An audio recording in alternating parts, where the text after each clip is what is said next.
Myself, Dr. Priti Jagwani. I am an associate professor from Department of Computer Science, Aryabhat College, University of Delhi.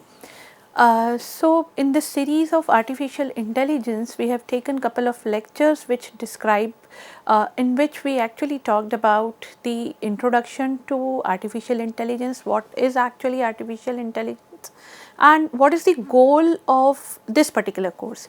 And this fact we have established that we are going in this course, in this paper, we are actually going to talk about intelligent agents. And we have also seen what actually an agent is and how it perceives.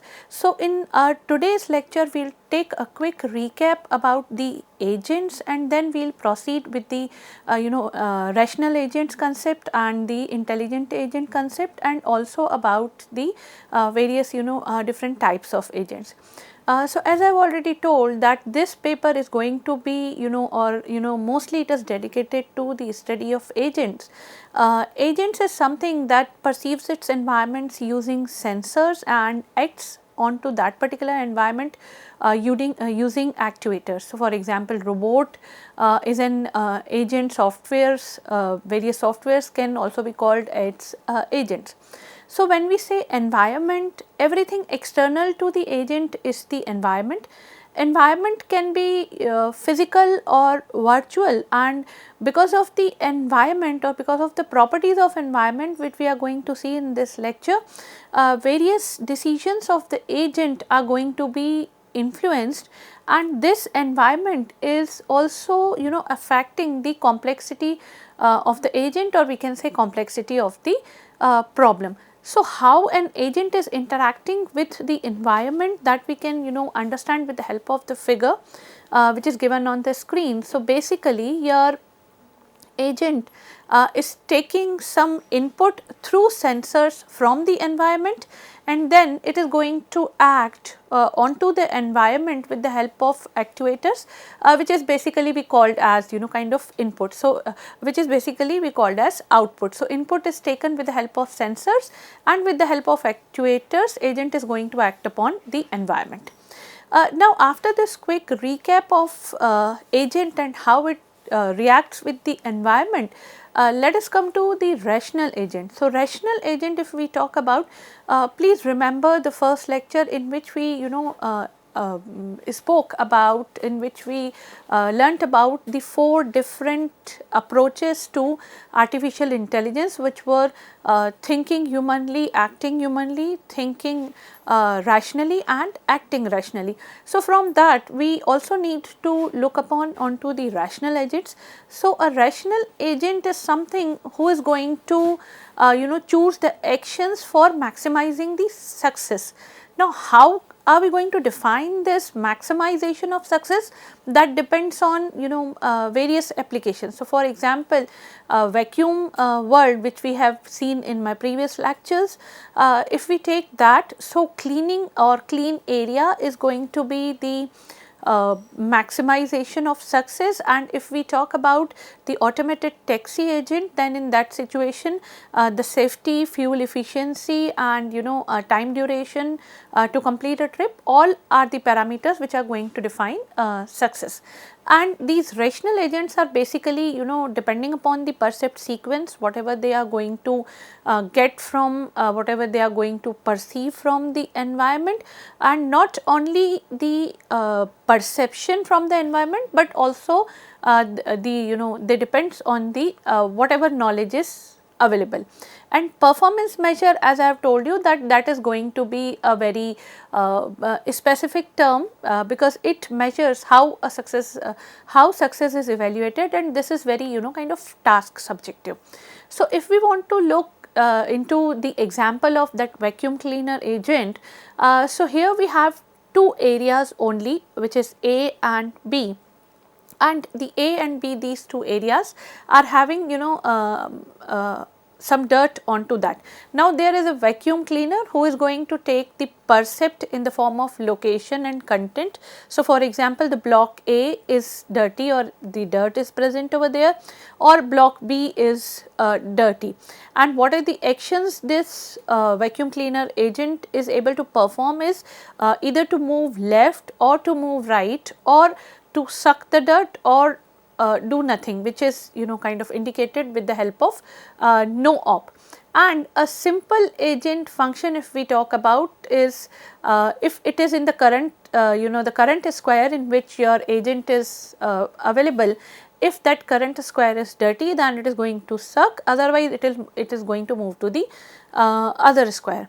So in this situation, if we want to kind of define that is it actually a good agent, or we need to kind of look into that what actually the performance measure should be, what is going to be the best function in order to measure the success of this particular agent, and who is going to decide this. So all of these things are going to be kind of taken into consideration when we talk about the various types of agents.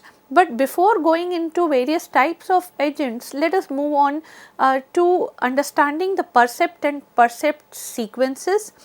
So agents perceptual inputs at any given instance are are percepts.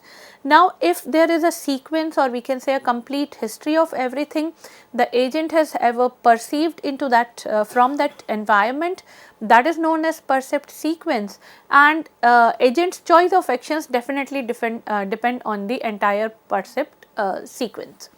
Now here we have two different terms which we are going to use very frequently.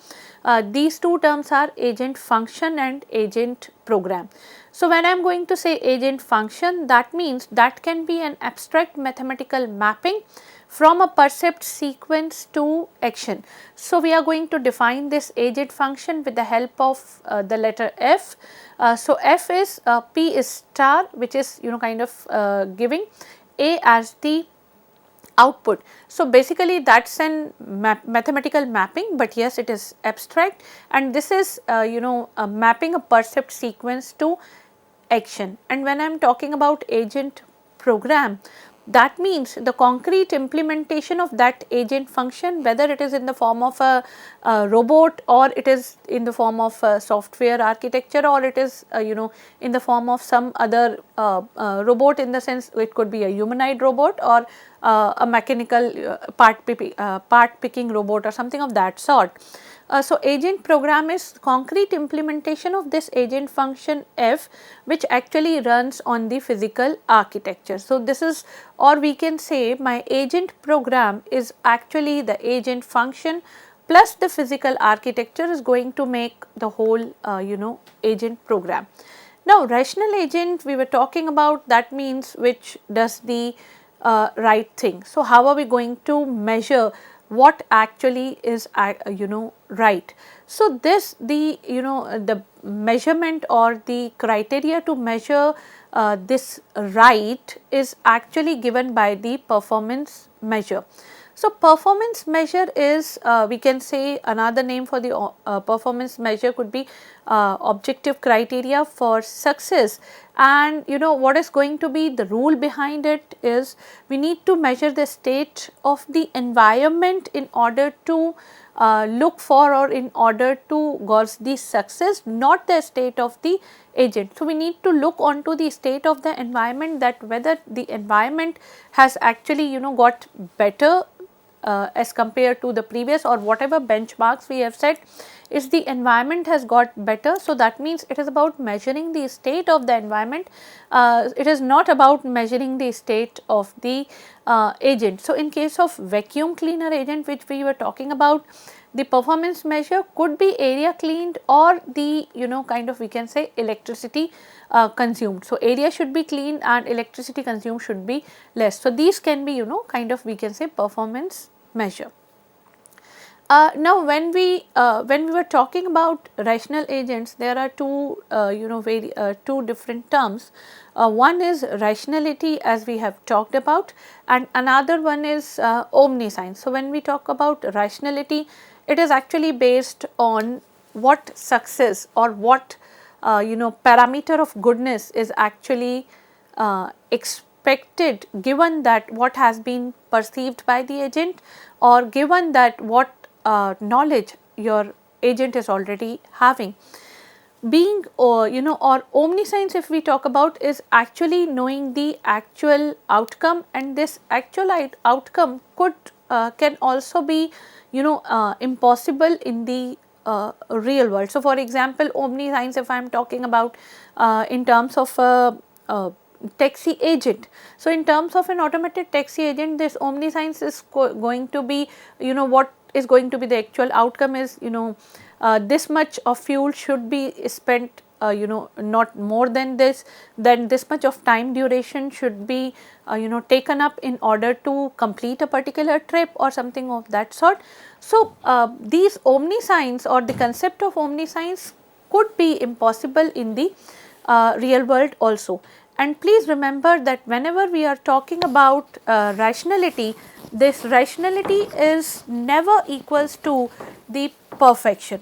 Let us not get into that. If we are talking about rationality, that means we are talking about perfection. No, rationality is not equals to perfection. Moving further with the concepts, we have four factors of rationality. So, one is the performance measure, which we were talking about, and I have already told you that here the state of the environment is, I can say, is the platform on which we are going to measure this. And so, the second factor in terms of rationality comes as prior knowledge of the environment, whatever knowledge is available to the agent about the environment, whatever performance measures are there. The third one is the actions that any agent can perform, and the fourth one is the agent's perceived sequence till date or to date. So, four different factors of rationality, along which this rationality can be defined in terms of a specific application. So, one is the performance measure, second is prior knowledge of the environment, third the actions that the agent can perform, and fourth the agent's perceived sequence to date. Now, we also have some agents which are described as autonomous agents. So, an agent is autonomous if its behavior is determined by its own experience, while a non-autonomous agent relies on the prior knowledge of its designer or of its creator. Moving forward, if we talk about the whole environment, to design an agent, we need to specify, we need to talk about the environment, but not only the environment. When we are going to design an agent or when we are going to study an agent, we need to specify four dimensions which are described as P's description, or P's is the term which we are going to use to describe these factors which are important to consider when we are designing an agent. So, P's, as the name indicates, PEAS, P stands for performance, E stands for environment, A stands for actuators, and S stands for sensor. So, while defining an agent, if we are going to look into these four dimensions, we need to see what are going to be the performance measure for this particular agent, what kind of environment this agent is going to be operated into, what are different actuators through which the agent is going to act upon the environment, and also what are the different sensors through which this agent is going to perceive the environment. So, sensors, actuators, environment itself, and also the performance. So, for example, if we talk about the P's in terms of an automated taxi driver, so P, which is performance, can be one or a combination, or can be an individual factor or a combination of safety, speed, legality in terms of following the traffic rules and all that, then the comfort of the passenger, or the comfort of who is going to sit, and another one is the profit in terms of fuel efficiency. So, safety, speed, legality, comfort and profit are the performance measure for an automated taxi driver. Environment, so whatever is present in the environment could be road, traffic is one thing, pedestrians obviously are very important, and so is weather, that whether it is kind of raining or it is a zero visibility because of fog and something of that sort. So, that weather is also an important factor of the environment. What are the actuators, that means through which it is going to operate upon. So, steering is one thing, that is the that is the control to move. Then we have accelerator for the speed, or brake, or kind of these signals or the horn. So, all these are the machinery through which your agent is going to act upon the environment through actuators. And how this agent is going to perceive the environment. So, agent will perceive the environment with the help of various cameras. If GPS is there, then obviously speedometer is one of the sensor, or it could be sonar. So, cameras, sonar, GPS or speedometer, these can be these sensors. While performance, if we talk about safety, speed, legality, comfort, profit, environment includes of roads, traffic, pedestrian, weather, and actuators are steering, accelerator, brake, signal and horn. Moving on to now, this concept of P's is actually very important if someone wants to look into that how an agent is operating upon, or how to create an agent. So, we will take couple of examples more. If we are going to look into the P's for an agent which is actually a medical diagnosis system. So, performance for a medical diagnosis system agent is going to be a healthy patient with minimized cost and no lawsuits. So, that is the performance measure which is applicable for medical diagnosis system. Then environment is everything in which that medical diagnosis system is operating, which is patient, hospital, staff and so on and so forth. If we talk about the actuators, this could be screen display including so many questions, tests, diagnosis, treatments, and sensors. If we talk about, that is keyboard, or the symptoms through which the condition of the patients has been measured or gauged, we can say. So, keyboard which is going to enter various symptoms and the test results is actually the sensor over there. So, P's example in case of medical diagnosis system is healthy patient, minimized cost, no lawsuits for as performance, patient, hospital staff and other aura as environment, screen display as actuators and keyboard as the sensor. So, we have looked into kind of we can say two examples of P's here. Moving forward, environment, if I was talking about that, if we want to look into the performance measure, so that is, or the rationality of the agent is actually associated with the state of the environment, not with the state of the agent. So, now environment has established itself as a very important factor, or as a very important dimension of any study of any type of agent. So, we need to look into the environment properties into more details. So, environment properties, when we consider, we need to see that what all kind of environment can be there. So, environment can be fully observable or environment can be partially observable. So, here in in this module we are going to look into various properties or various dimensions of the environment. So, the one dimension is either your environment can be fully observable or it is partially observable. So, when we say fully observable, in the sense that your agent is able to observe the uh, environment in a complete manner. So, for example, if I am talking about 8 tile puzzle, or if I am talking about a game which is nothing but tic tac toe. So, in that the environment is completely observable, in the sense that there are kind of 9 squares, and there are 2 symbols through which the players are able to mark their kind of, we can say, turns. So, the environment is fully observable.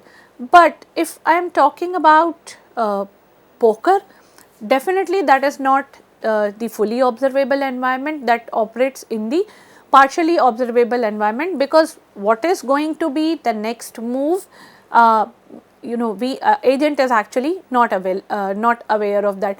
Or even your automated taxi driving is also kind of an partially observable environment, because there can be some we can say some pedestrian or some car which suddenly comes into the environment or suddenly comes into the view. So, we need to take care of that also. So, your environment property, the environment can be either the fully observable or the partially observable. It is easier to design any agent for a fully observable environment as compared to the partial observable environment agents. In designing an agent which operates in the partial observable environment is actually we can say is a bit difficult as compared to a fully observable environment.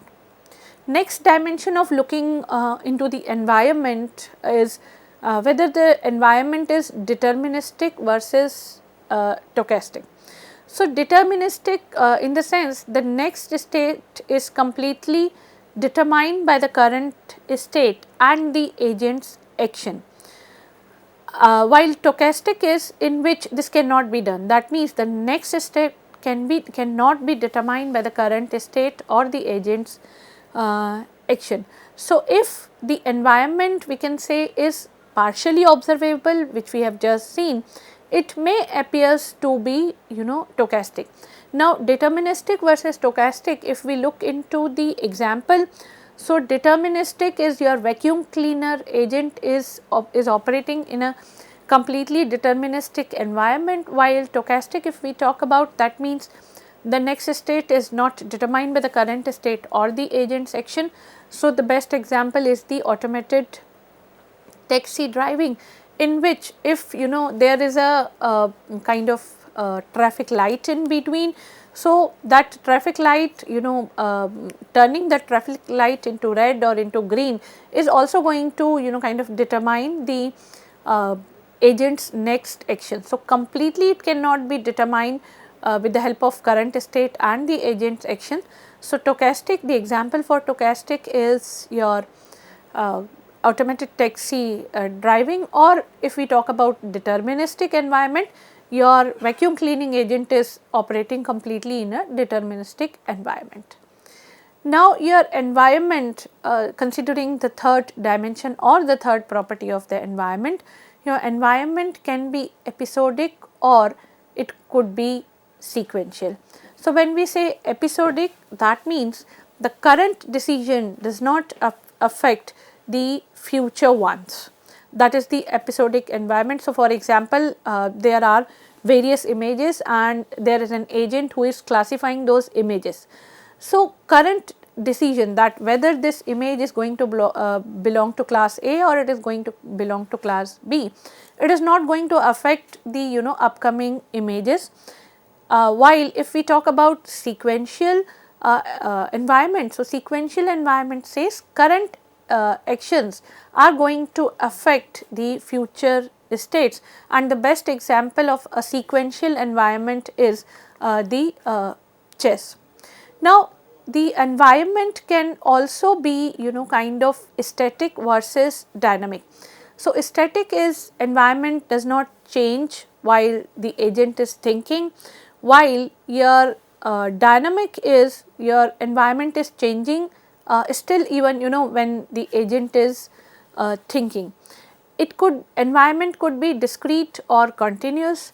If it is having limited number of distinct percepts and actions, for example, chess square, it is a discrete environment.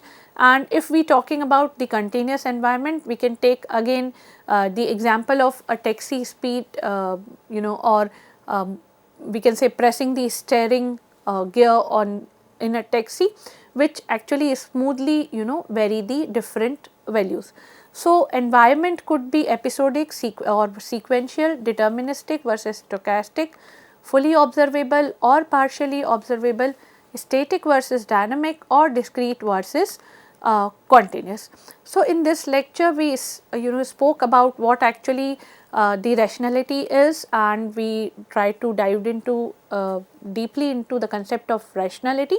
And then we have also looked into various properties of environments along with some examples of peace. This lecture has been prepared with the help of the text from the book Artificial Intelligence Modern Approach, written by Russell and Norvig.